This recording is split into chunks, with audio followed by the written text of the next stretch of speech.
안녕하세요. 라이프노트입니다. 오늘은 이 가계부채에 대해서 한번 이야기를 해볼까 하는데요.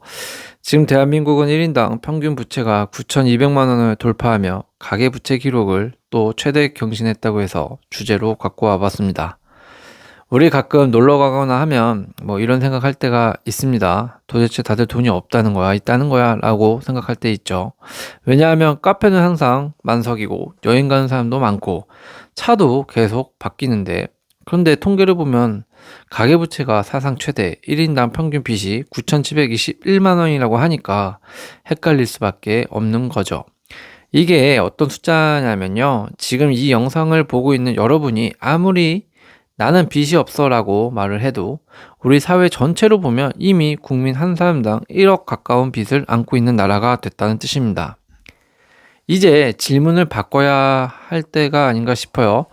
우리가 정말 잘 살고 있는 걸까? 아니면 잘 사는 척 하면서 버티고 있는 걸까? 라는 질문을 하면서 답을 찾아가야 할 겁니다.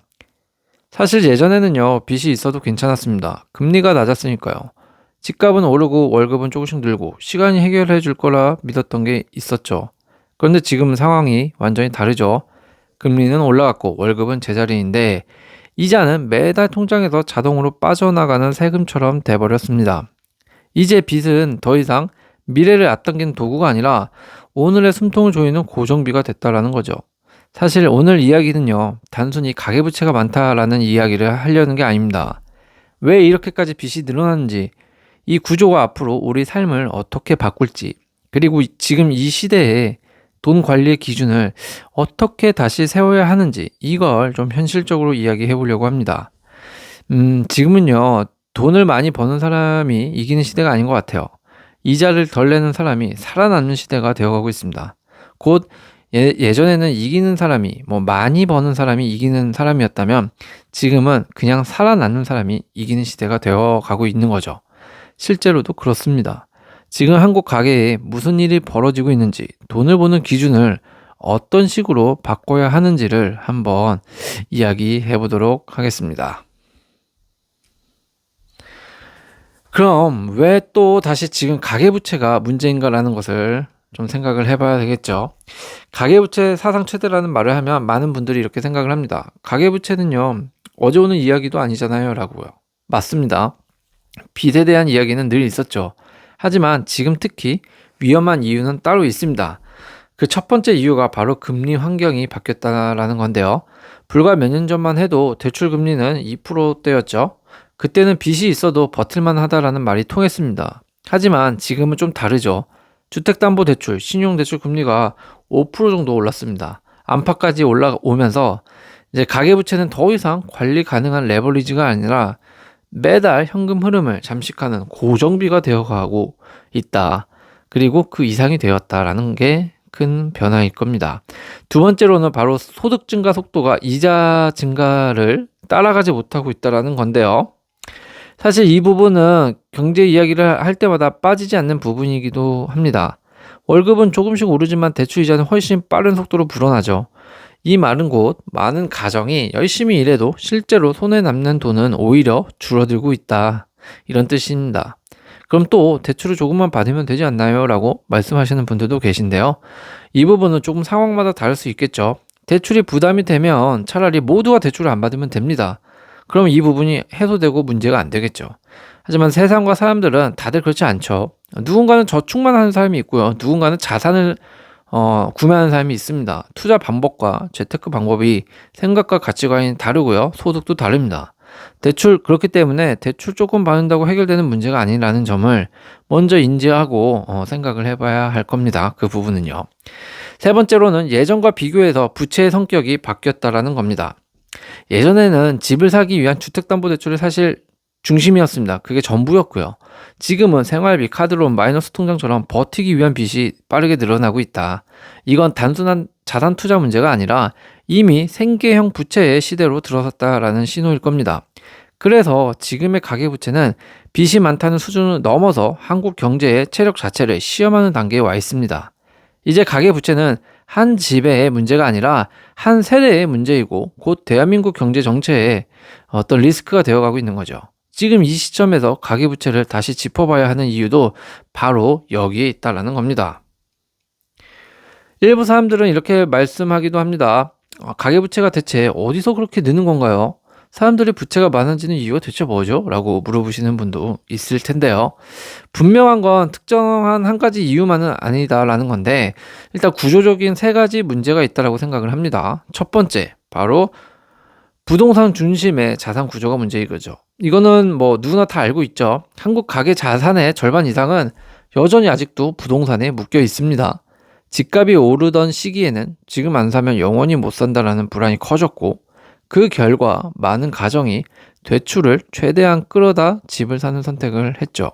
이때부터 가계부채는 단순한 생활비가 아니라 주거를 위한 필수 비용처럼 굳어진 것이고, 이것이 지금까지 계속 경제 영향만 받으면서 흘러오게 된 것이죠. 이도 저도 못하는 상황이 되었다, 이렇게 해석할 수 있을 것 같아요. 두 번째로는 초저금리가 만든 착시 효과 때문이다. 불과 몇 년 전만 해도 대출금리는 2%대, 심지어 1%대까지도 내려갔었습니다. 이 시기에 사람들은 이렇게 생각했죠. 이 정도면, 이 정도 이자면 빚도 자산이다 라고 하면서 빚지는 것을 능력화시키기도 했습니다. 하지만 금리가 정상화되면서 이 착시 현상은 완전히 깨졌죠. 지금의 가계부채는 더 이상 기회가 아니라 매달 이자를 내야 하는 무거운 짐이 되어버렸고, 짐이다 못해 지금은 자신의 목을 졸라오는 무서운 도구로 느껴지기 시작한 거죠. 그래서 과도한 빚은 고통의 시작입니다라는 광고 문구가 괜히 있는 것 같지는 않습니다. 세 번째로는 생활비 대출이 일상화됐다라는 건데요. 예전에는 대출이 집을 사거나 사업을 할 때만 필요했다면, 이제는 생활 대출이 많이 늘어나고 있다는 거죠. 물가가 오르고 주거비와 교육비가 부담되면서 많은 가정이 소비를 줄이기보다 빚으로 시간을 벌고 있는 구조로 바뀐 겁니다. 이 세 가지가 겹치면서 가계부채는 더 이상 일부 계층의 문제가 아니라 한국 사회 전체의 구조적인 문제가 된 거죠.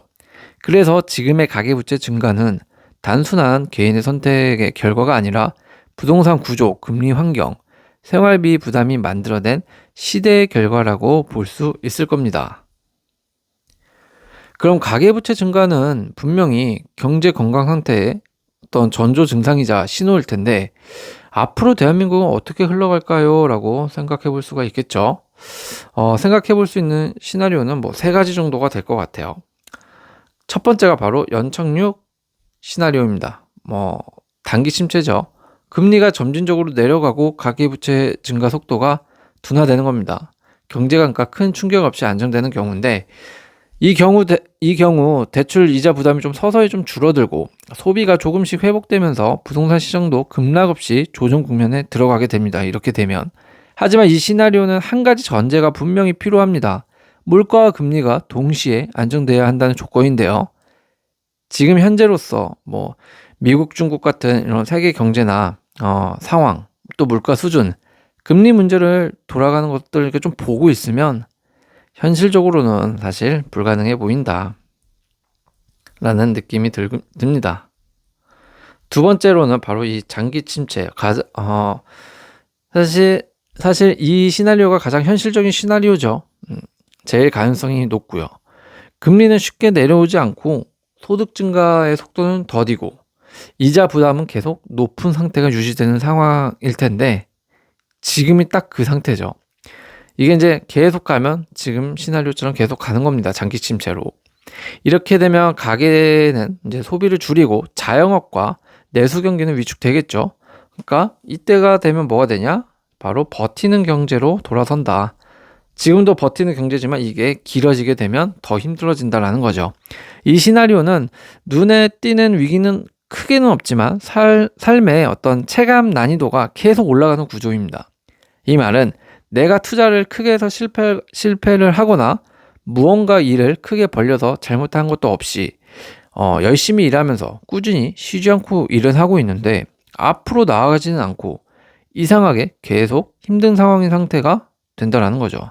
쳇바퀴 돌듯이 계속 앞으로 나아가지 않고 나는 열심히 굴리지만 계속 제자리인 그런 경제 구조가 된다라는 겁니다. 마지막의 시나리오는 바로 충격입니다. 충격 발생. 말 그대로 교통사고가 나는 거죠.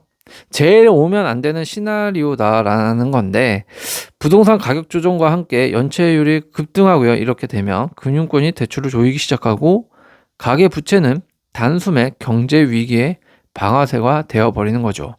이 경우 급매물이 늘고 자산 가격이 흔들리며 신용 경색이 실물 경제로 번질 수 있습니다. 이 시나리오의 큰 문제는 모든 것이 연쇄적으로 파급 효과를 미친다는 부분에 있을 겁니다. 정리하면 지금 한국의 가계부채는 단순한 통계가 아니라 미래의 방향을 가르는 분기점입니다. 연착륙이 될지 장기 침체가 이어질지 아니면 정말 교통사고 나듯이 빵 하고 충격을 맞게 될지는 정책과 시장 그리고 우리 개인의 선택이 함께 만들어 간다는 거죠. 이제 가계부채 문제는 나라가 해결해 주겠지의 문제가 아니라 각자가 대비해야 할 생존 전략의 영역이 됐다라는 겁니다.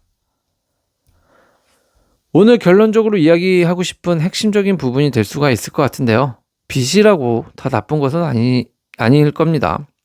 일부 사람들이 뉴스에서 어떤 부채 경고 아니면 가계부채 최대 경신 이런 뉴스가 나오면 부채, 빚을 지는 행위에만 조금 초점을 두고 어떤 이 이후의 관리의 몫을 생각하지는 않고 받아들이는 게 저는 좀 더 큰 문제 같습니다. 부채, 그러니까 빚을 지는 게 꼭 죄는 아닙니다. 나쁜 일도 아니고요. 문제는 부채 그 자체가 아니라 관리하지 않은 부채가 위험하다는 것을 꼭 아셔야 합니다. 우리는 빚을 너무 부정적으로만 보는 시선이 있는 것 같은데요. 하지만 현실적으로 생각해 보면 집을 사기 위해서, 사업을 시작하기 위해서, 아이 교육을 위해서 대출은 누구나 한 번쯤 선택하게 된다는 겁니다. 문제는 여기서 갈립니다. 같은 1억 원의 빚이라도 어떤 사람에게는 미래를 앞당기는 도구가 되고요. 어떤 사람에게는 삶을 짓누르는 족쇄가 됩니다. 같은 1억을 빚을 지더라도 누구는 족쇄처럼 느끼기도 하고 어떤 사람에게는 아주 도움이 되는 도구가 된다는 거죠. 이 차이는 바로 단 하나다. 관리하느냐, 방치하느냐 이 차이인데 지금 한국의 가계부채가 위험한 이유도 여기에 있습니다. 빚이 꼭 많아서가 아니라 이자가 통제되지 않는 구조로 바뀐 게 문제입니다. 금리가 낮을 때는 대출이 있어도 큰 부담이 아니죠. 하지만 지금은 좀 다르죠. 이자는 매달 고정비처럼 빠져나가고 소득은 계속 제자리, 그 속도를 조금 따라가지 못하는 거죠.